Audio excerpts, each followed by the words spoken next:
Hello, folks. I'm Andrew Milne, and you're all very welcome back to the Celtic Soul podcast.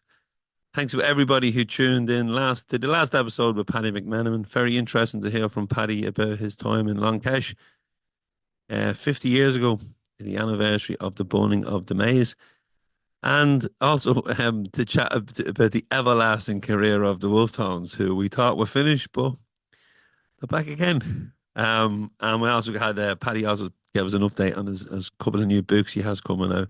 So that one's on whatever podcast platform you prefer to listen to, and you'll also find it on our YouTube channel, celticfanzine.com. And if you are watching on the YouTube channel, give it a follow and a share and a like, and please feel free to share the podcast over your social medias. It doesn't cost anything, but it gets us more listeners and more viewers. So thank you. Our guest today is Brendan Ogle. Brendan has a long history in the trade union movement. He's a Celtic fan, he's a Dundalk fan, and he also ran in the last European elections. So stay tuned for this one. There's going to be an interesting chat. A big shout out to Brian Cunningham of BC Consultants, an old friend, and he sponsored this episode of the podcast. And Brian, I want to thank you for a nice phone call I received from you. We haven't seen each other in a while, but when the fanzine landed on your lap, um, the cover says 100 and 23, 100, 23, which signaled the fanzine came out 23 years ago. And Brian, you've been with us for most of the journey. So thank you so much for your sponsorship and continued support. Uh, and if anyone would like to, if you're a Celtic minded business or you just like what we do or a Celtic supporters club and you would like to support the podcast and sponsor an episode, you can get some information by emailing us at info@celticfanzine.com, and you'll also get us on all the social media link messaging platforms. You'll find us on Facebook, LinkedIn, X, Twitter as it used to be called, and Instagram. Um, so much has happened since last Friday, since the podcast came out. I'm smiling, but so are most Celtic fans. Saturday, Hampden Park, just as the darkness fell and the smoke rose, Celtic put in a dominant, absolutely dominant performance against Aberdeen, 6-0. They said they were our title rival contenders, and we do need strong rivals to give us a game. And they did give us a game in Celtic Park, 2-2. Maybe they had a false sense of security coming down. Maybe they were overconfident. But the fans certainly would have went up the road, and the long-suffering fans would have went up the road disappointed, very disappointed. But Celtic were outstanding. There was celebrations in Glasgow on Saturday night. Sunday, Motherwell, we were rooting for us, but the Rangers beat us 2-1 to, I suppose, a stay of execution for the Rangers manager, Clement, who has been under pressure from his loyal fans, as has the board. Um, they seem to be in a mess financially, but um, Halloween is over, but the nightmare may still continue for them because I fancy us in the final on the 15th of December. Hampden, 3:30. The place will be rocking, and we'll be there to cover it. And we were also there on Tuesday night. What a night. RB Leipzig, mighty German Bundesliga. Well, we proved a few critics wrong, didn't we? I was in Dortmund for the 7-1 game, and yeah, it hurt. I suppose the Aberdeen fans felt like we felt that night. I was on my way back to Dusseldorf on the train. It was a quiet train. Celtic fans were good, but we answered our critics. Brendan Rodgers, take a bow. Outstanding performance. Atmosphere. I've been in Celtic Park on some great nights, but the atmosphere Tuesday night, sorry, was absolutely phenomenal from start to finish. I suppose before big shout out to Bella, proud mammy and daddy were watching from in the stand close to me. She was one of the mascots, and she led out Schmeichel, held his hand and walked out with him. So a lovely night for them. But You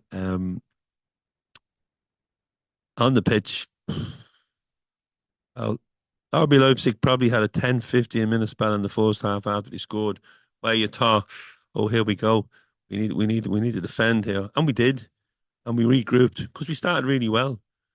What a goal by Kun. A man of the match performance, 2 goals, outstanding. His improvement has been immense under Brendan Rodgers. So again, we tipped the hat to Rodgers as a coach. Hatate, we know what he can do, but how cool was he for the second goal? Composure, give the ball across. Well, yeah, he was just outstanding, and I'm sure his fellow countryman, I think it's Nobby, who travelled again from Tokyo for the game and stopped in Lisbon on the way to honour, I suppose, and visit where Celtic's greatest European night took place. And I stopped at the statue of Billy McNeil on the way up Paradise Way on Tuesday night and took a photograph. And it's a fabulous monument to our greatest captain.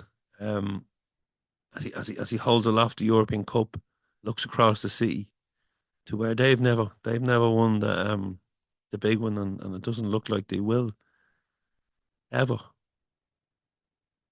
But what an inspirational figure, and the pictures in the stadium for the current crop of players, and they gave us a great European night. You know, but if you talk about Billy McNeil as being a captain, what about the captain's performance of Callum McGregor on Tuesday night? It was absolutely outstanding from start to finish, from from back to front. He was just involved in everything, and you just have to tip your cap to him. Phenomenal. Uh, just what a night, and even after it, like, back in the hotel settling in for a drink, you bump into, Harry and Jimmy. They traveled from Australia to see Celtic. This is this is brilliant. And Jackie Meaton home from Canada. Jackie, ex-president of the North American Federation, Celtic Supporters Club home. Although I have to say, yeah, I've seen him looking smarter. You'd know the missus wasn't with him because his shirt wasn't ironed, and it was noted. It was noted, Jackie. Um, Folks, just buzzing, as you can see. Yesterday in the airport, bumped into a few Celtic fans as well, buzzing. Couldn't get enough. YouTube highlights packages, goals, press conferences, podcasts. It was just, and I'm still buzzing this morning. I wake up on Thursday morning buzzing. Just you know, with the excitement, the first thing I thought about when I woke up this morning, because at a time when, let's just face it, the world isn't a great place. It's like there's headbangers running. Kids been slaughtered. Um, so yeah, it's nice to have the football to I suppose to take you away from the daily grind of watching what's going on around you in the world. Um, but anyway, folks, we don't put anything behind the paywall. So if you want to support us, you can do so by visiting celticfanzine.com, where you'll find all our news, information, blogs, podcasts, our YouTube channel, which is Celtic Fanzine TV. Um, all the news of our upcoming events. And on the website, you'll also find our online shop where you can buy the latest issue with the fanzine. I think there's about 20, maybe 30 copies left of the print issue. So if you want to order one of them, get in quick because they'll sell out. You can always download the digital edition if you want it straight into your inbox. And you can subscribe to the fanzine if you never want to miss a copy. You'll also find t-shirts and merchandise there for purchase, and all the money goes back into the fanzine and our online media platform. And you can also donate for the price of a pint there on the website, or a cup of coffee. Issue 134 is the issue that's out now. And our next big event is in Thailand in March, when we have part 3 of the trip to Thai. We're in Bangkok and Hua Hin. We've been to Bangkok before, twice, but this is our first trip to Hua Hin. And we have almost completed the lineup of events, and we'll have all the information on the website and on our socials this month. And tickets will go on sale at the end of the month for all the events. So stay tuned for that, folks. And we'll also keep you updated across all our platforms and on this podcast. So thank you so much for your continued support over 23 years. And it's over to the chat with Brendan. Hello, Brendan. You're very welcome to the Celtic Soul podcast, your debut on the show. We recorded the podcast in between, I suppose, a good time for Celtic, with the only exception of being the defeat in Dortmund, but a rough time for your other club, Dundalk, your local club. Brendan, I remember reading an article about Celtic in the Sunday Tribune as I travelled to Seville in 2003 for the UEFA Cup final. And I also bumped into you. I don't know if you remember this. I bumped into you in Amsterdam after one of our many games in the city. I think it was the time. I think it was a night after the all the trouble in Amsterdam. Um, but I suppose one thing that brought you into me contact recently was you wrote a tribute to a great self from Dundalk, Jock Quigley, who was a member of our supporters club in later years, and I know you would have travelled with him, a kind of a local legend in Dundalk and very well known in Glasgow. Enjoyed a couple of drinks with him and always very entertaining. Can you just tell us about your journey, your Celtic journey? I didn't notice that this was going to be so difficult. You're asking me to remember a night in Amsterdam. That's just impossible. I will never remember a night in Amsterdam. But I can remember a little bit about my journey. And it's interesting you mentioned Dundalk there. I'm from Dundalk, of course. And that's where I seen Celtic for the first time in the European Cup in September 1979. A very famous occasion when last 16, Dundalk had lost 3-2 in the first leg in Celtic Park. And, I was going to say held Celtic to 0-0 at Oriel Park. Dundalk almost nearly won that game, actually. And it was famous because it followed an infamous game in Dundalk. In the preliminary round of that year's competition, when we had played, Dundalk that is, had played Linfield. And there had been well, the scenes that happened that night, I didn't see them because my dad predicted them. My dad was the person who introduced me to football, of course, and he predicted them following some trouble a few weeks earlier in a thing called the Tyler Cup against Glenavon, and didn't let me go to the match. And I kind of didn't understand why then he was letting me go to see this team from Scotland, because if the lads from Belfast caused so much trouble, surely this mob coming over from Scotland. But little did I know, 18,000 people in Celtic Park that night, or in Oriel Park that night. Remember it like yesterday. And I remember being carried out of the ground because there was such a crush getting out of the ground. And I remember this Scottish accent and mind the boy, I was the boy. And I kind of was lifted through the big gate there on the Carrick Road. And I was a Celtic fan for life. Now, my dad wasn't, interestingly enough. He did nothing against Celtic at all. But he was a very good friend, my dad, through fishing and other things, of Tom McNulty Sr. Tom McNulty used to play with Dundalk, his dad, that ran a sports shop in Dundalk and hailed from Hamilton in Scotland, and used to run buses from Dundalk over to many Celtic matches. And my dad then placed me in the surrogacy of Tom McNulty Sr. And anyone that knew Tom, or I love Tom and his wife Marion, and young Tom indeed, an interesting man to be put in charge of you for 3 days on a bus, when you're a kid. And I started going to the matches then with Jock Quigley. That's when I would have met Jock as a kid. Jock would have been one of the more senior died in the world Celtic fans, and he kind of took me under his wing as well in the years that followed, So that's where it all started, and there's been ups and downs. I'd actually forgotten about the Amsterdam game there. I don't know why that would be, but I did. I was not responsible for any of the violence you referred to, just to get that out there as well. But yeah, there's been some great memories down through the years, some not so good ones too, of course, but you remember the good ones, and yeah, it's in my blood now, I think. Yeah, it's funny when like I was listening earlier on to another podcast and they were saying about how good times are at Celtic now, but there was barren times, and someone remarked to me the weekend that they were just as good at times when we were travelling and having the crack and drinking, and that's when I suppose the camaraderie between supporters clubs, especially on the HSS and the boats, that's where we met so many people from around the country. Yeah, indeed. And they used to have this thing. It used to be Townsend Torreson then, and I think it was Sea Link. And Townsend Torreson, they used to call it the Fenian boat.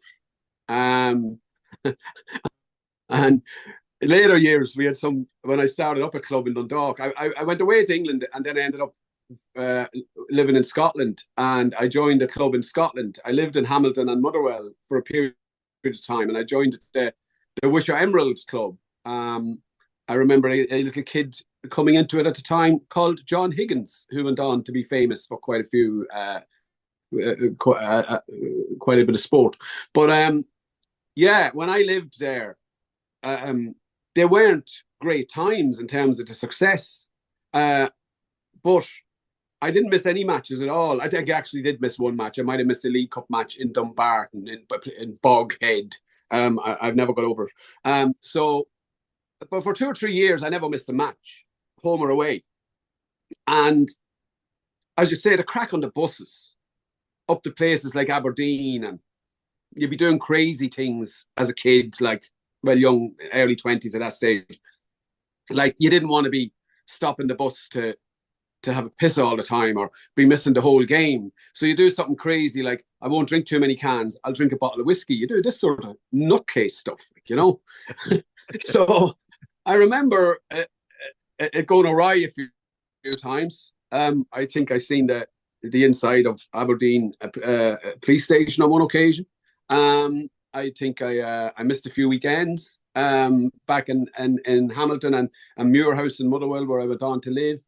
And they weren't, as I said, they weren't great times on the field. They were great players. They were always great players. My favourite ever player for Celtic, Tommy Burns, was a fixture at that stage in his pomp. Paul McStay was coming through, had come through. But, you know, the years after the centenary year weren't great, but we had still great times. And you mentioned John Higgins there, and his brother Jason is still on that bus.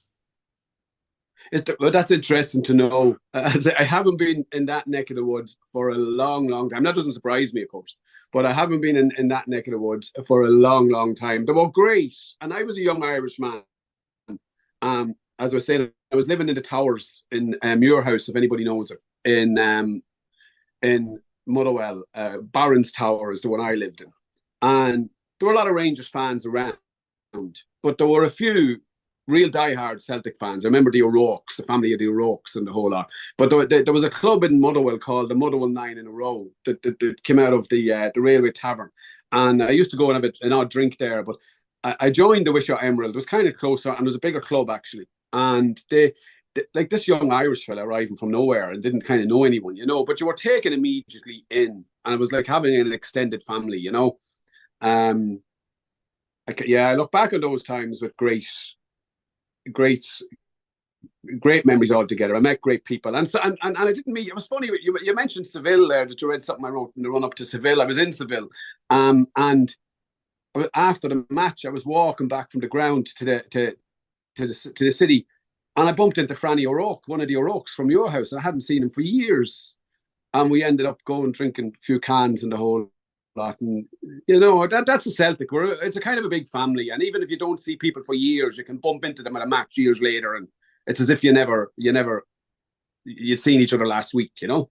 Yeah, that is the beauty of I suppose I can't talk for other clubs, but certainly it's the beauty of Celtic because like, I've met so many people over the years, and then like I suppose it's different now with social media, but especially older guys I met many years ago that now if the off chance you will bump into them, maybe in a pub, maybe coming out of a game, and it does feel like that you've only left them a week ago.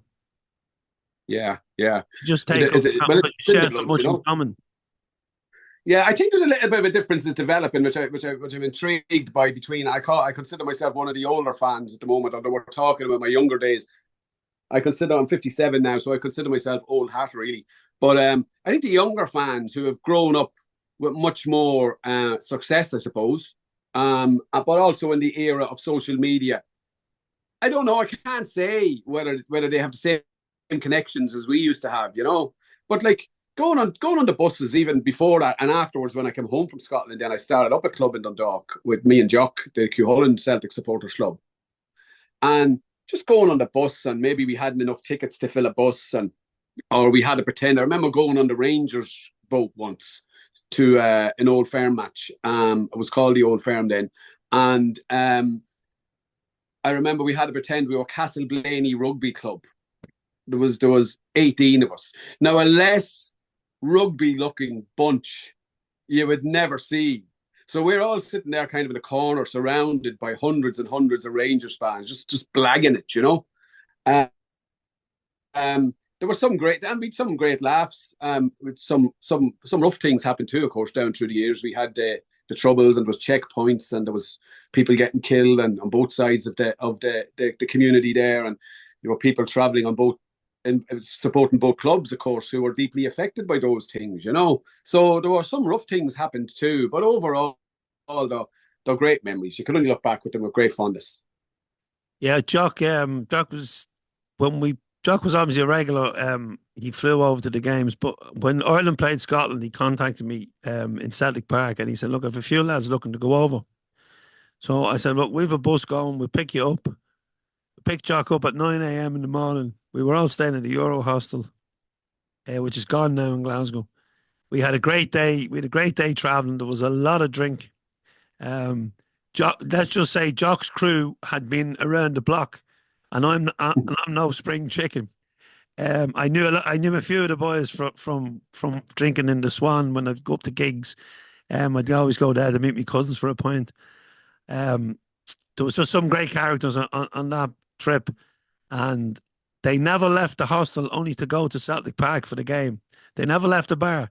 It was the first time the hostel said they had ran out of both cider and Guinness in a night. And that was down to the older crew because they just got comfortable in the bar. And then obviously we hadn't enough tickets in the Ireland end, so we were scattered throughout Celtic Park. And a couple of the old boys were taking no shit. A couple of the old and dark boys were taking no shit from the Scotland fans when they booed Aidan McGeady.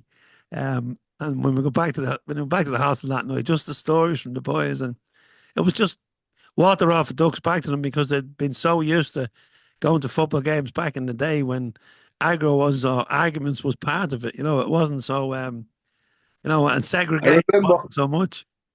I've got to tell you a story now about someone. There's two other friends of mine who have passed in the last few years from Dundalk, and I'm going to tell you a story. And I know he's passed; he wouldn't mind me telling the story. And I know this because I met the man in Leipzig a couple of years ago when Celtic were playing Leipzig in the Champions League. Again, they are tomorrow night, but when we lost 3-1 that night, and I was at that, and I met Benji Reardon. So Benji passed away there, actually less than a year after that game, and also Harry Martin, another man who would have travelled with us in the past. So, and Benji wouldn't mind me telling you this. It was the League Cup final against Raith Rovers, and of course we'd been over for the semi final against Aberdeen at Ibrox. The semi final was, and we 3/4 of Ibrox, and we beat them. We got to the final. Real dark times, you know. And then the final was at Ibrox, of course, and we 3/4 of the ground again, and travel in full expectation. So what could possibly go wrong, you know? I hadn't won a trophy for so many years, but everybody knows the story. Anyway, Celtic, Ray Rovers equalised in the last minute, and Paul McStay missed a penalty, and Ray Rovers won the cup on penalties. So we were staying in Jury's Hotel on the Great Western Road. So we got back onto the bus. We had a full bus, and it was like a funeral, you know. There was nobody talking on the bus. We couldn't believe what had happened. The heads were down, and we all got back to the hotel. Some people wanted to just go into the bar and drown their sorrows. Other people couldn't even stomach a drink and just went up to their rooms or whatever. I was one of the ones who went into the bar, and I was only in the bar, and anyone that knew that Jury's in the Great Western Road, big tall tower of a building and a huge car park.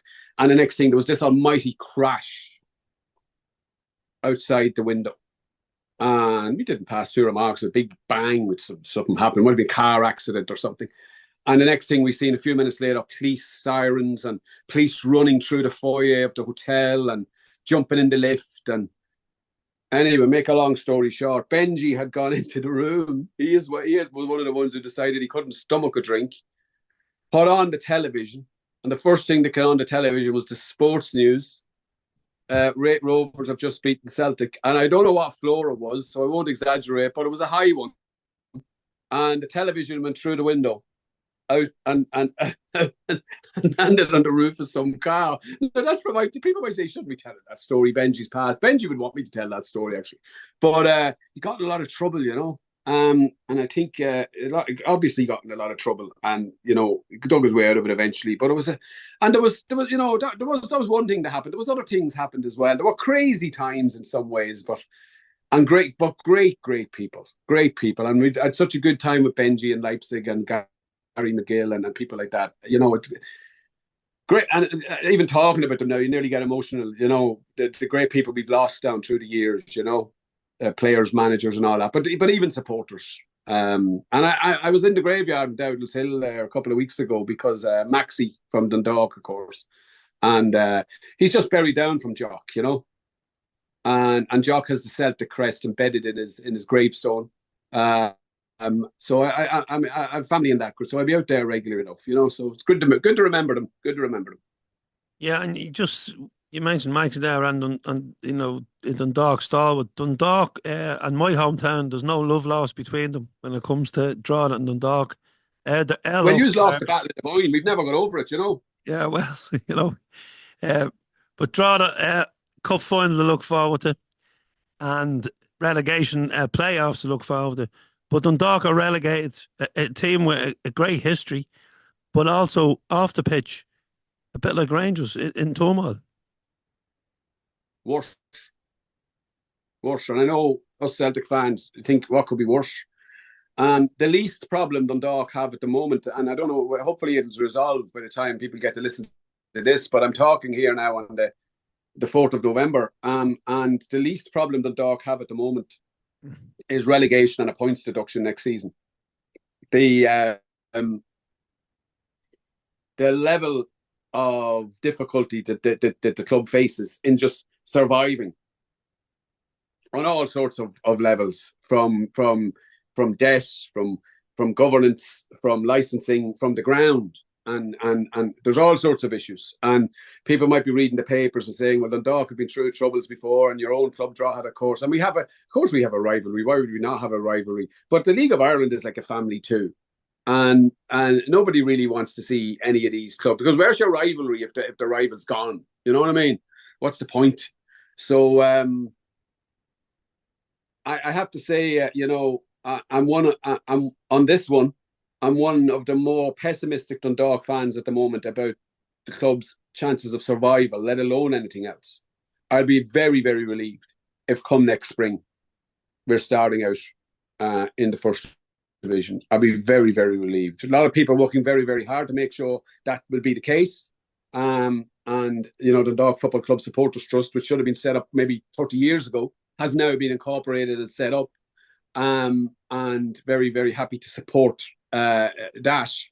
But yeah, it's really, really worrying. And good luck next week, by the way. Again, the cup final probably over by the time this airs as well. But we have that rivalry. But kind of still hope you win that.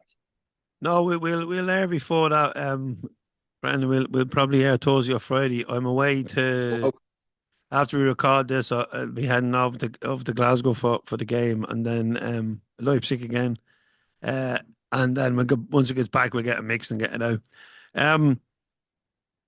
Now, when I think back as well, I probably heard your voice before I ever met you, because I worked in Dublin in Neilstown, probably the late 90s, and you were I didn't know about your trade union background, and you were regularly on the last word with Eamon Dunphy when I was stuck in traffic. So and as someone who has been involved in unions, I'm self-employed now, but for many years I was a member of trade unions. So I was always very interested in Brendan Ogle and the train driver strike. And it's funny, me nephew's just got an apprenticeship with this week. He just told me he's got an apprenticeship with the railway. So good luck to him with that one. Good luck, Lee, on that one. But just take us back into you've explained your Celtic journey there, but your trade union journey. Yeah, well, actually, my trade union journey began in London. I left Ireland in 1987 to go and work in London, and in 1988 I started working in London Underground, and that's when I joined the union for the first time. The National Union of Railwaymen was called then. Um, and in 1988 I left. Actually, I'm thinking about it now. Why did I leave? I left London Underground to go and work for British Rail, and the reason why I did that is because if you went to work for British Rail, you got free train passes, and I could go to Glasgow as often as I wanted uh, Yes. without paying any. Yeah, you got free train passes in London Underground for the Underground and the buses, and a concession for British Rail. But if you work for British Rail, I think you got 12 free passes a year anywhere in the country or in Europe, indeed. So that's why I went to work for British Rail, would you believe? And Thatcher was Prime Minister at the time, and she was trying to successfully did actually privatize the railways. And I became involved peripherally involved, but still involved in the National Union of Railwaymen, which then went into the RMT. Jimmy Knapp was the General Secretary, and I was in the Euston branch, which, funny enough, used to meet in King's Cross, but it was the Euston branch. And we were on strike you know, several strikes every month at one point. And I was a signalman, which meant you were kind of crucial to the opening and closing of the railway during the strikes. The signalmen weren't there, the railway stayed closed, and if the signalman could open and close it basically. So I kind of learned my trade unionism there and I was Irish in London in the 1980s. I'm completely welcomed into the unions. Didn't come across any, I just came across working class decency really from everybody I met, and was mightily impressed with the men I met and the grounding that they give me over that few years. And then I came home in the mid to early 90s, and I got a job in them because I had a lot of experience in London at the time. I suppose it helped me get a job in the railway in Dundalk. Now, the job I was doing was nothing like the job I had done in London, but after a year or two, I applied to become a train driver, and I moved to Athlone because that's where train drivers were. The vacancies were Athlone or Dublin, and I went to Athlone anyway. And but I couldn't understand the way the unions were here compared to what I had experienced in London. Now, bear in mind there was the unions in London versus Thatcher, so it was they were they were active. We put it kindly, they were active. And I experienced some of the things I experienced just as a member of the unions here. I couldn't get my head around, So I ended up going on this journey, which was never a plan of mine at all. I ended up going, and I went to a meeting once in the Ashling Hotel in Dublin with a whole lot of more experienced train drivers, but I suppose maybe I spoke at the back of the hall, and maybe I brought some of that theory that I had learned in London, and people kind of liked it, and I kind of found myself outside talking to the Irish Times and RTE one Sunday afternoon, and I kind of ended up going from there to the spokesperson and the secretary of the Irish Locomotive Drivers Association, which we then formed, and then we ended up being locked out of work for 3 months in 2000. People call it a strike. It was a lockout. It was proven in later years in law to be a lockout, by the way. So we were locked out of work for the whole summer of 2000, 137 of us. And but that's a lot of train drivers. We stop a lot of trains with 137 people, and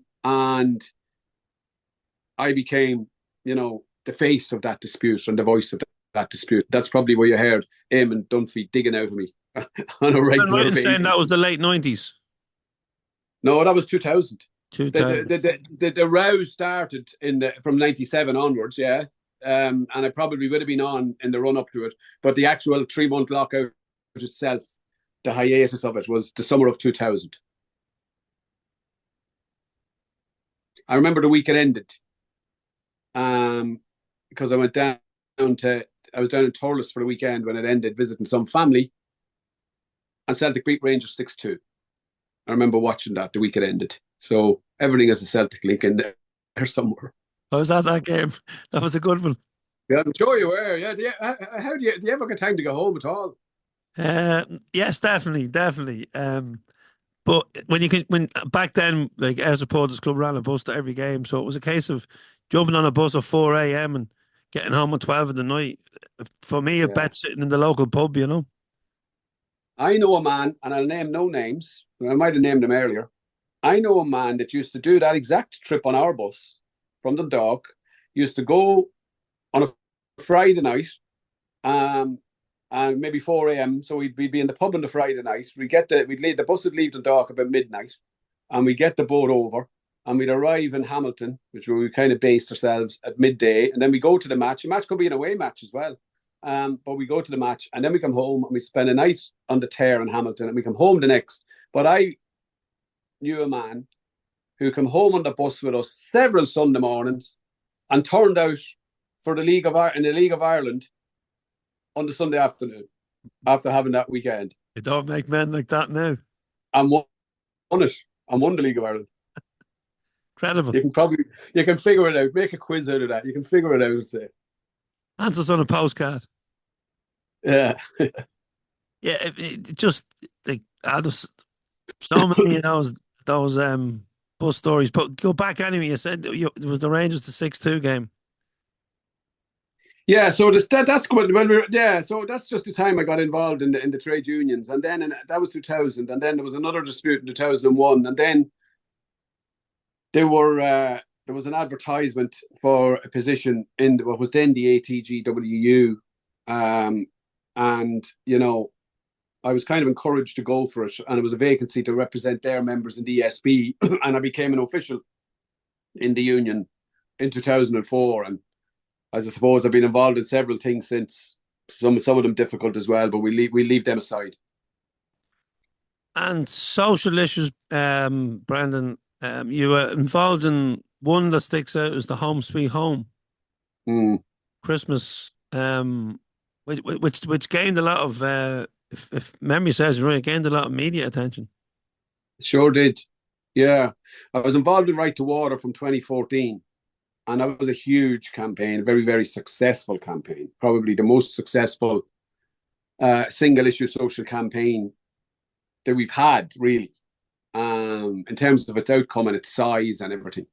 But throughout that campaign, the homeless emergency was developing 2015, 2016. And people were saying to me, and maybe other people in Right to Water, the water is very important, but why is not doing anything about the homeless?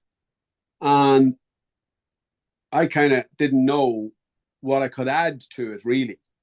The water issue was, I think we kind of had got our message right on that, and so we had a plan. The plan was working well, but homelessness was such a complex issue.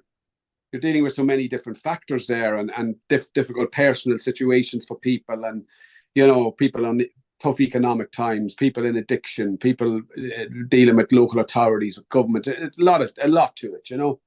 But then I was approached in the autumn of 2016 by a group of artists who wanted to do something. People like Jim Sheridan, Glenn Hansard, people like that, and they wanted to do something on homeless around Christmas 2016, and they wanted me, having been involved in Right to Water, to play a role. So I thought they could add something to it that I couldn't add. I thought what it needed was, we needed to shine a light on what was then a really bad developing emergency, with people dying every week at that stage. When Jonathan Corey died, there was a big shock that a homeless person died in the streets. But by the time we were doing Home Sweet Home, it was kind of regular, but people were still appalled. So we thought if we can shine an outside light on this scandal, it might help. And we thought the artists had a plan to do that, to bring attention to it, to the United States and to the Irish community there. And they did that. And they did it very well. And it got an awful lot of attention. And we broke into Apollo House, which is, you wouldn't recognize it now, but I broke into Apollo House myself. And I told somebody told me how to get in, but I had to get through a doorway anyway. And we scoped it out and we got it ready under cover of darkness over a period of for a couple of weeks, and then we took it over. And of course, I was injuncted. I think, yeah, I was by the owners, and which were in Nam at the time. And but the judge left us there over the Christmas and New Year, so we turned it into a really homely kind of people. People never really got to see it because RTE went and filmed it for a couple of hours, expecting it to be a hovel. Of course, it looked so good they didn't put it on the news because that didn't fit the narrative, you know. We had to be headbangers, and everybody in there had to be headbangers. But when people were in there, you know, getting changes of clothes, getting 3 meals a day in secure bedrooms, getting healthcare, getting, you know, everything that they needed. That was, they couldn't show that in the news. So people never actually got to see what went on in there. Then January they came, and the judge, you know, we were, look at, there was an injunction placed, and there was about 30 residents at the time, I think, and they were asked did they want to stay or leave, and they agreed to leave. And it's shone a light. It's shone a very necessary light on homelessness. The only thing I take pride of is that there were people had been dying every week or every month at that stage, every week I think, on the streets of Dublin. Nobody died in homelessness in Dublin that Christmas or New Year. Nobody. We kind of took the people who are in trouble that none of the other hostels would take.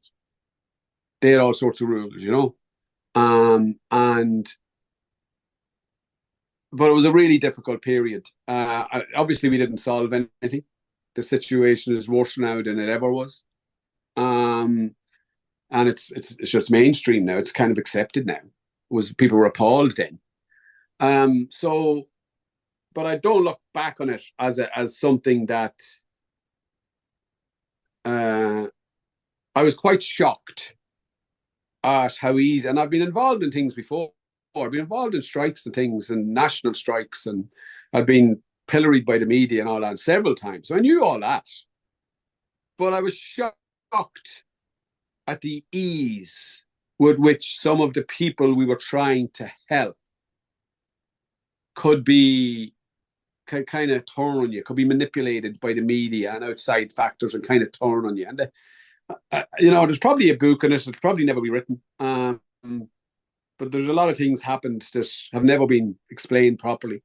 A lot of bad behavior by people in the press and whatever, you know, giving people money to go in and take photographs and try to catch people, you know, shooting up or whatever, all that kind of nasty stuff that went on to try to demonize us. So we met great people. People come up and give us blankets, give us food, give us equipment. Kids come up and give us Christmas money. So you met the most amazing people, but you also met some real nastiness. And I do think, you know, for all of the things that were said about it afterwards, it's what now? It's 8 years ago now, this Christmas. So I do think it's interesting that it hasn't happened on that scale since. And given my own experience of it, I can understand why that is. Probably the best way of putting it. Do you think, Brendan, like that, like the media wouldn't give it the attention inside, because they wanted to create a narrative that suited the politicians, because at the end of the day, it's those who are in charge. Of course, and I've seen this in disputes as well. There's a cycle when you do something like that, or even when you start off in an industrial dispute sometimes. But certainly when you do something like, you know, it's great at the start, and there's so much enthusiasm by everybody, including the politicians, including the media, including the police. If the police were called within 10 minutes of us breaking into Apollo House, and we're delighted that we would stay there because we were dealing with the problems that they deal with on the street every night. So there was a great enthusiasm around it for a couple of weeks. The government got involved. Simon Coveney was the minister. The McVerry Trust got involved. And Peter McVerry is a saint, but there were other people got involved at the time. And look, at the stuff has come out since. So, you know, I kind of look askew at some of the stories that have come out since and remember those days, you know. But Peter himself, an absolute saint of a man. He actually got to stay there for a month because he signed an affidavit in the court case in December saying if we were put out of Apollo House, there was nowhere for those people to go that night. There was no places for them. And Justice Gilligan kind of believed that, and that was the truth. But then it turns, you see, because you can't have a situation where the ordinary Joe Soap is solving people through goodness and love. You can't have that, because that makes the politicians look bad. So after a few weeks, once the Christmas got over, even during the Christmas, it starts to turn, and to start poking around, trying to sow division, trying to sow dissent. And of course, it's not hard to sow division in Ireland, I suppose, anywhere. It's not hard to sow division and to find people that'll have something bad to say about everybody. And so the narrative then went from, will the judge let them stay in over Christmas? Well, of course he will. He did. Oh, there are people sleeping on the streets. This property, or any property, could be redeveloped to provide shelter for the homeless. That was the message we were trying to send. And we successfully sent the message. When you look what's happened since, that message is as necessary now as ever. When you look around at all the empty properties, 160, 170,000 empty properties around the country, and the homelessness emergency record figures every month. But it's built into the system now. It's built into the system now. And all of our kids and grandkids, I suppose, are suffering the legacy of it, even those who aren't homeless, the housing emergency is a crisis, Brendan, staying in Dublin, you threw your hat in the ring finally for an election, the European elections. I have to say I was a little surprised when I heard you were going for the elections. I would have thought that you would have done it earlier if you were going to consider it. You didn't get huge, we'll say. It's like anyone running that's from outside the main parties, they don't get the airtime or I suppose the media attention. But I followed your campaign, and I suppose now with social media as well, it's easier to follow campaigns. Why? When did you decide? How did it go? I know you didn't get elected, but what did you find as you were campaigning? Well, I suppose you were surprised. I was surprised. So, I've had cancer in the last few years, and I'm in recovery from it now. I hope. And people had always said to me, why would you not enter into politics? And it was kind of on my list of things that I would like to do, but I saw myself maybe doing it sometime. You thought I might have done it earlier. I thought I might do it later. Because I've always thought that I was able to make a difference in the job that I did in the trade union movement. And I've often looked myself in the mirror and asked myself, whatever is going on, whenever it might be, are you making a difference at this point in time? And I'm quite kind of self-critical, but I think I've always been able to say I'm making some sort of a difference. But then after the cancer, I found myself in a situation which I won't go into for legal reasons, but I couldn't look myself in the mirror and say I'm making a difference. And I had been, more or less silent for a couple of years. And the European elections were coming up, and I'm interested in the European elections more so actually than the Irish elections. I think most of our laws are fixed in Europe anyway, and I think the big issues that are shaping our lives, are global issues, not just European issues, but global issues. And I think a lot of what goes on in the Dáil is scripted, manipulated nonsense, to be perfectly honest with you. So that wouldn't appeal to me really. But the European elections did appeal to me for a number of reasons, and I decided to give it a go. And I didn't do very well. I might as well say it. You've been polite. You haven't said it, but I'll say it. I didn't do very well in terms of the vote. But the things I thought I wouldn't enjoy, I really enjoyed. We hear a lot of stuff on social media about the far right and hate and all of that. And there is a lot of that, of course.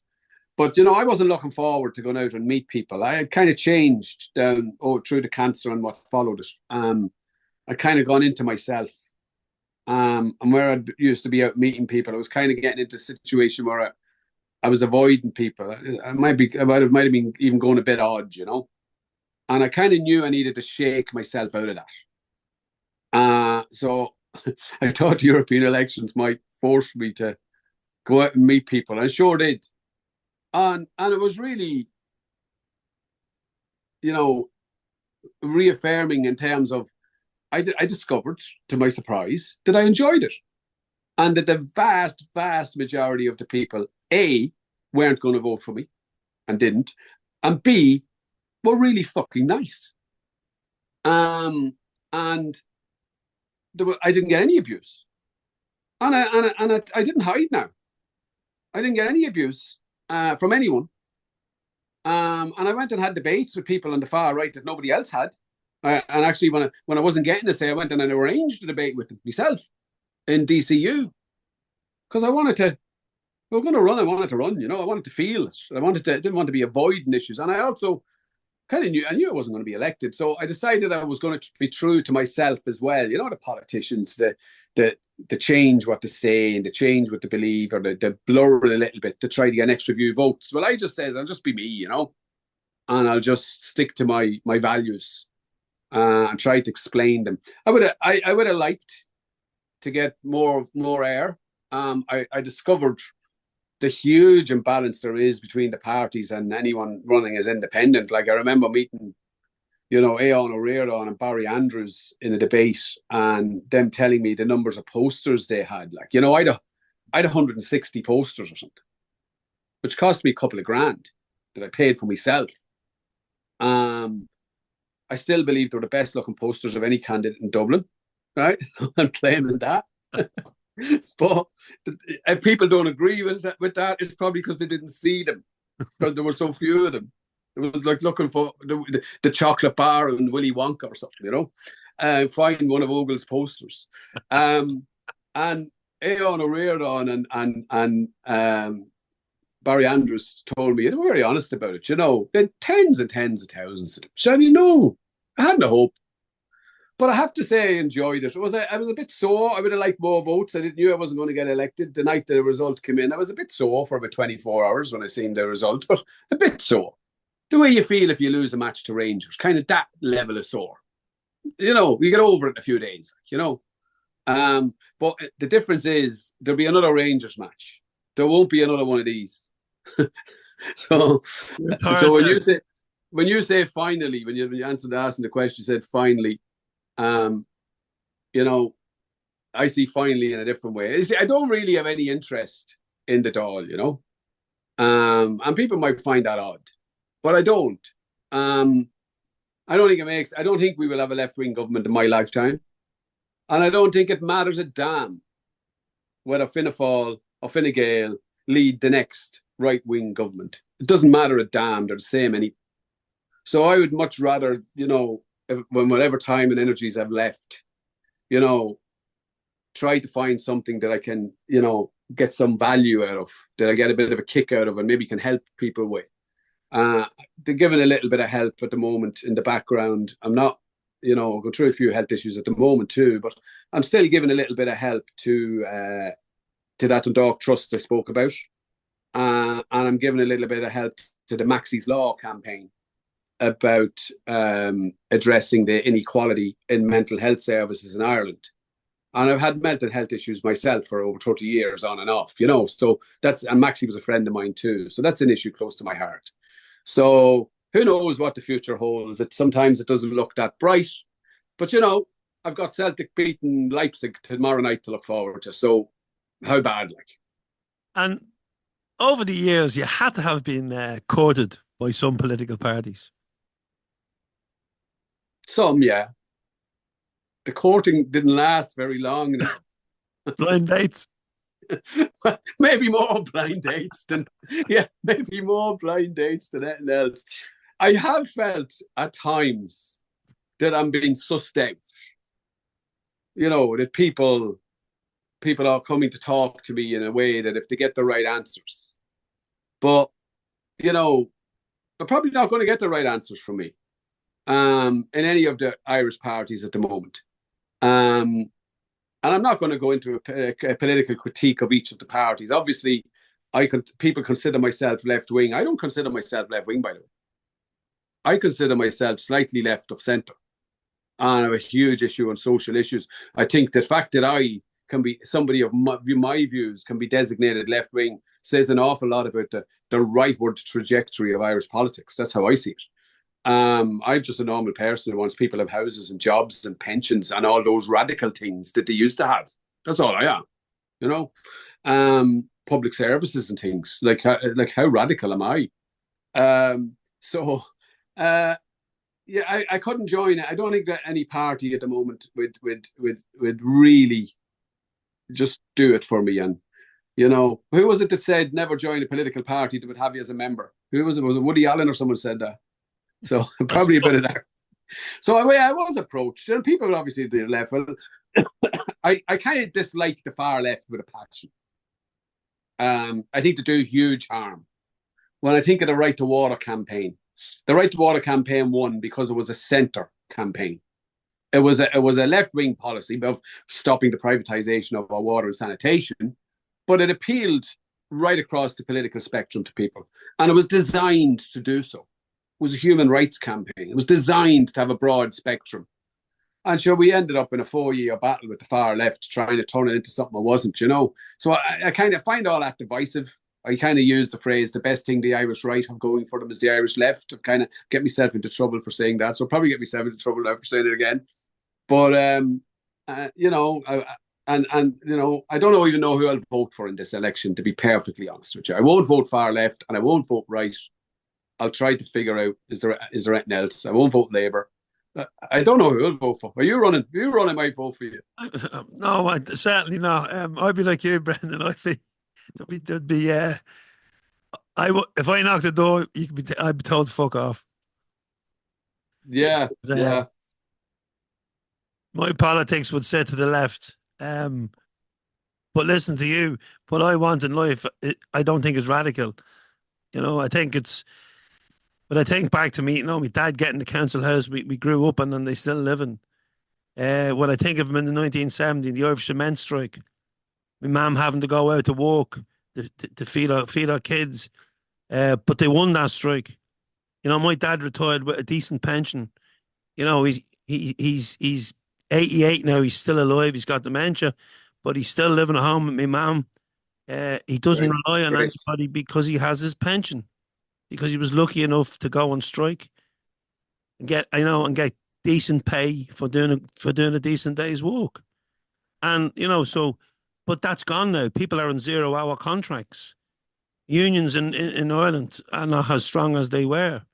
There is very little council housing. And if there is, what's the criteria to meet it? Yeah, so like that would be where my politics would lie. And I have a big issue as well with celebrity politicians. And I know I came up through the boxing club. I know Kenny Egan has been elected for Fine Gael, and I know a lad here was elected. Eric Donovan was elected for Sinn Féin. A boxer. Maybe they are great local activists. For Fine Gael to get someone elected in Neilstown was a genius move for them politically to get Kenny Egan to come on board, because I wouldn't even say they knocked doors in Neilstown before he stood for them. But the only thing is, when I look at Eric getting elected, he got elected at the expense of Tom Cunningham, another Sinn Féin councillor who works tirelessly on the ground, who didn't come from a celebrity background. He actually came from a Fine Gael family, and he thought Sinn Féin was the way to go, and he joined them. And he stood for elections and he didn't get elected, but eventually he built up because he was doing so much community work. And I feel sorry for the likes of Tom, who are now unelected, who are now not elected, because I know of the hard work they do. And also, like, I see people who have come up through the roots knocking doors. People knocked doors when it wasn't popular to knock doors for certain parties. They got involved in grassroots. They worked in community groups. They stood for election, and some of them will now stand for the Dáil. But they will be up against people who are media savvy, who come from a media background, who are celebrities, who are a face. Um, and I think if I'm voting, no matter what party or if it's an independent, if I'm voting, I'm looking to see what's the track record, where did it come from. I'm not looking to see how many fans they have on Instagram. And so if I'm left wing, well, so be it. But that's I just think there's a few things that politicians should stand for. And when I heard you were running, I went, well, there's someone that's come up through the trade unions, has worked in community groups. So yeah, he deserves. But I looked at others and I went, we got a jockey elected, you know, a very popular jockey, but what does she know about, politics? But then But again, I what do found in I the know? campaign, I found in the campaign the power and the resources in terms of posters, in terms of coverage, in terms of media, the power of the political parties the large ones anyway, is very, very hard for a newcomer to take on, regardless of what work you might have done. And I've been active for, over 30 years. But add to that then the name of a celebrity in one of those parties, and you really have no chance. And you do have to ask then, and look, when these people get in, you know, well, I haven't heard Nina Carvery speaking in the European Parliament. Have you? No. She hasn't popped up on my news feed making a spell-binding speech about anything or taking anybody on any issue, even issues I might not agree with. She hasn't popped up at all. And I think we've got the Grania Shoga now that's running for Fianna Fáil in Galway or something. I heard, she's trying to protest now that she's. So we'll see. And it might all be nice people, but it's not politics, you see. That's not politics. That's not real. That's just the establishment using money and name recognition to protect itself and to shut out any challenge. That's what it is. So look, there's an Irish election about to be called. I'm interested in the American one because I could see the disaster that could turn out to be. But you know, I have very little interest in the Irish election. Very little. I'm not going to waste my time. And I'm more. I find that a little sad, Brandon, when it's coming from someone like yourself. Well, it is, but you can. But the way I look at it is, I don't know what I've got left in life, what energies I've left. I think I've been fighting for a lot of years, and you know, I, I don't want to be banging my head against a brick wall anymore. And it is banging your head against a brick wall. It just is.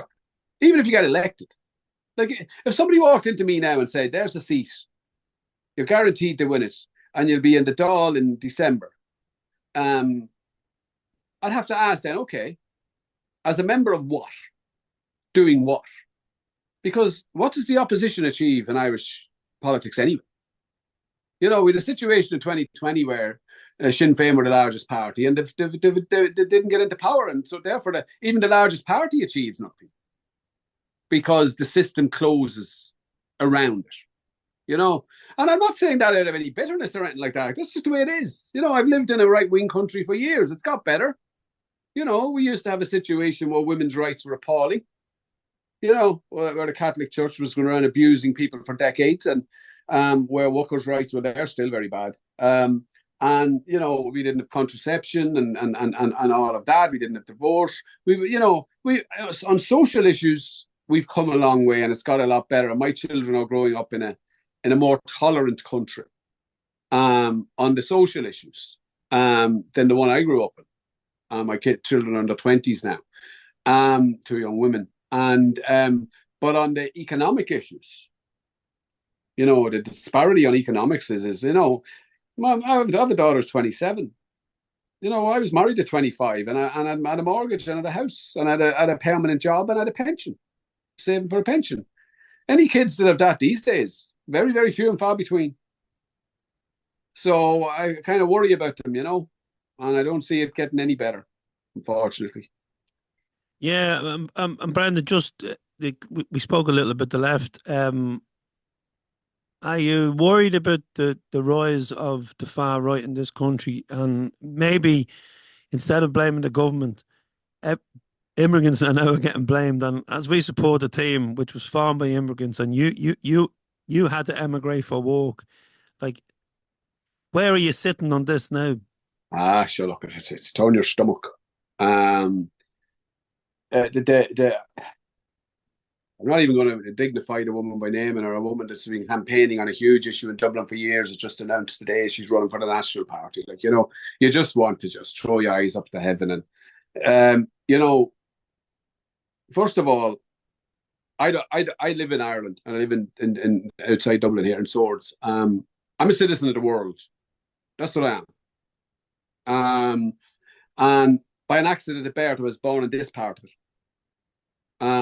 Ogle, I don't know what that is, right? There's Icelandic connections or something. We probably came raping and pillaging or hundreds of years ago. I don't know. So I was an immigrant myself, and I support the football club I support was founded by Irish immigrants. And the idea that people would kick down at people coming to this country seeking help and shelter. Now, look at is there an issue of scale? Yes, there is an issue of scale. We've got wars breaking out all over the world. We've got famine. We've got global warming, climate catastrophe, whatever phrase you want to use. So, and we are a small country, but we're not an overpopulated country. We're still an underpopulated country. And we're a very rich country. So the idea that people, I understand the anger because I've spoken about my children there who struggle to have decent jobs and who to have decent jobs, but they struggle to have decent jobs and to just have a house and just move out from their mum, basic things. So I understand the anger, but I don't understand how people can look at how this country's been run by two parties, two Tory parties for the last 100 years, and decide that the place to direct that anger is somebody that arrived here 12 months ago that's working in a hospital that might have helped save my life with cancer or something like that, or somebody that's a different ethnicity or a different color or a different religion or something. It's intellectually ignorant. It's morally repugnant.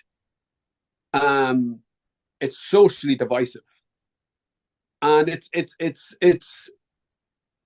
What else do you want me to say? Like, and the idea that, and it's not everywhere, because I ran an election campaign, didn't get as much of it as I thought, but a lot of people I see, more people than I would like, are falling for this narrative. And isn't it so easy? Isn't it what we faced in Glasgow? Isn't it what we faced in London? No, no blacks, no dogs, no Irish, all that sort of stuff. I had good experiences, but I know what happened. Everybody's experience wasn't mine. And I was in London at the time, the Birmingham Six and all, and the Guildford Four when they were freed, and they were jailed because they were Irish, like. That's it. So the Irish people then, who we've got hundreds of thousands of people in America on green who haven't got green cards, and good luck to them. I don't begrudge them at all. But what if I tell you when we have a problem, if they all come home, and if all the Irish in Australia all come home, and if all the Irish in England all come home, and if all the Irish in Europe all come home, if they all come home, that's when we'll be full. We'll be full then, all right. But they're out there living their lives, and I'm really glad that my children have grown up in a country that isn't controlled by a white, stale Irish series of abusive institutions, like the one I grew up in. That my children have grown up in a country which is more tolerant, which does have diversity, which does respect people's rights, women's rights, the rights of minorities in a way that they were never respected before. In fact, abused before. And the idea then that you have people lashing out, it actually turns my stomach. And I really worry about it, because you say about Ireland, it's not an Irish phenomenon, of course. It's a global phenomenon. And I like to think I'm a student of history. And sometimes I wonder, are we living in 2024 or 1924? Because if you do a bit of reading, which I'm sure you've done, and this feels very much like, and looks and sounds very much like, and the conditions the economic and social conditions could be seen as being very much like what led to fascism in the 1920s, 30s, and on into the 40s. Feels like that, and sounds like it. So yeah, it turns my stomach, and I'm very, very proud, of course, to be a Celtic fan that is part of a club that, for all of its difficulties, and we still have difficulties at certain things, stands for that sort of diversity, in Scotland and abroad. And if you're one of the 1.0.1% of Celtic fans, and there are a couple who are out there wearing Celtic jerseys to these far right demonstrations, go and get yourself a fucking education, you idiot. Because you've no place in our club. So I promised I wouldn't swear. I'm after breaking it. Oh, don't worry about it. Don't worry about it. It's not RTE. Brent, it's been an absolute pleasure. Thank you for your honesty. Thank you for your stories. I'm still laughing about the television and juries. Poor Benji, yeah. I wish you the best of luck in the future. But before I let you go, Brendan, I want you to climb into the Celtic Soul time machine. And I want you to take us back to a moment or a match or a trip or a goal on your Celtic journey.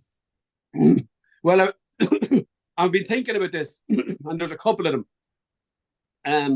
I think we won the double in '88, which was special, but what was more special for me was in Hampden Park in '89 and the Joe Miller goal, because Rangers were going for the treble, and we were pretty bad that year, we were pretty bad that day actually, and good old Gary Stevens with a fantastic layoff for Joe, and I kind of knew Joe Miller because he was from Blantyre and I lived in Hamilton at the time, so that was special. I remember a cup final previous to that, 85 cup final, and Davy Hay. I remember being at the Celtic end screaming me nut off at Davy Hay because he did the unthinkable. He took off Paul McStay when we were 1-0 down in a cup final, and he replaced Paul McStay with who? Pierce O'Leary. And I remember roaring the top of my head. And what he did was he put Pierce O'Leary in at centre half, moved Roy Aitken into midfield. And Roy Aitken completely changed the match in Provan and McGarvey. And then the last one I'd throw at you was I was in Anfield, and I think it was probably the highlight when it's all brought down. I was in Anfield, it was surrounded by Liverpool fans in the main stand as it happened. The night we beat them in 2003. And when Thompson scored the free kick, I jumped up and hit some Scouser's head with my elbow. And he wasn't impressed, We didn't take it well now. And but the Liverpool fans around me were great. I think that's probably the highlight. But those three, anyway. I was on the cover that night as well. I was in the centenary. There was a lot of. It was very hard. I remember when the final whistle went, and the Liverpool fans had left, and you could see how many Celtic fans had managed to get tickets. Yeah, it was a phenomenal night, and I remember doing a night with John Hartson and Alan Thompson. We just done a night about that game, and it was just it does stick out as that, and I suppose Henrik's late goal in against both in Portugal. I think both of them stand out, and maybe John Hartson's goal in Celta Vigo, but that whole journey was, maybe it was the age I was at. Maybe, we never thought we'd have Air Lisbon. But even the Blackburn game as well, the game in Ewood Park, was. I was locked out that night. Yeah, it was something scored, that whole journey and that whole year, and unfortunately, even Seville, even though we lost, I still have great memories of that trip. Like it was just like, if people say to me, "Your greatest time following Celtic," and I've had so many great times, but I just think that year, and all the visits to the credit union. I was. Yeah, we ended up with no trophies. The credit union. We ended up with no trophies at all that year. No, but, still, you probably wouldn't swap the memories. No. Brendan Ogle. There's more memories to come. Brendan Ogle, thank you very much for coming on to the Celtic Soul podcast. Really enjoyed it. Hail, hail. Thank you very much, Brendan Ogle, for taking the time to chat to us on the Celtic Soul podcast. Folks, if you enjoyed the podcast, please share it on your socials And if you're watching on our YouTube channel, we'd like to build a base there. So if you can hit like and subscribe. And for further listening, can I recommend a couple of podcasts we've done with Paul Heaton? I think that was back in 2021. Paul's an amazing character, amazing singer, amazing songwriter, and probably our most listened to episodes. I think definitely the first one we done with was uh, really well listened to. We also chatted to Peter Hooden, Liverpool fan and lead singer with The Farm. There's two podcasts with him as well. We'll check it out. And also the very entertaining and always enjoyable to interview. Roddy Collins was with us last year. So check out Roddy's podcast. He's done big numbers on our audio as well. So obviously Roddy has his following. Thanks very much to our producer Ronan and our video editor Dan. Thanks for all the help. And after the heroics of Tuesday night, we are back on the road on Sunday as we continue covering the Celtic fans' journey. Um, we're not in paradise, but we're in Rugby Park and we take on Kilmarnock on that awful plastic pitch, which hopefully will be gone next year. Um, but I'm sure they'll try and delay it, and I'm sure that powers that be will allow them. But it is a horrible pitch, and I've horrible memories of being knocked out of the League Cup last year in that ground. But anyway, happier times ahead, hopefully, as we look forward to some big games. But it is back to basics this week, and I also want to give a big shout out to the Drogs who play in the cup final this week against Derry. Um, and big shout out to their ultras, the famous 45. The boys will bring and girls will bring some colour and noise to the Aviva. I'm sure they've been doing it all season, United Park, and I think away fans, will tip the hat as well to the Drogs ultras because they do put in some effort, and best of luck to them all. As I said, I won't be there. I'm on the road with Celtic covering for Celtic, but if you're out locally before then, you can catch me in the Cross. I'll be spinning a few tunes on the late one on Friday night, and I'll be in the Admirals for the build up to the weekend of football on Saturday night, which is always an enjoyable night in the Admirals. As we look forward to the two big games on Sunday. That's really it, is it? Yeah, listen, if I'm sure I'll bump into some of the usual suspects in Dublin Airport or Glasgow Airport on the way back or around the ground. So, folks, enjoy the weekend, enjoy the football, and enjoy life. Hail, hail.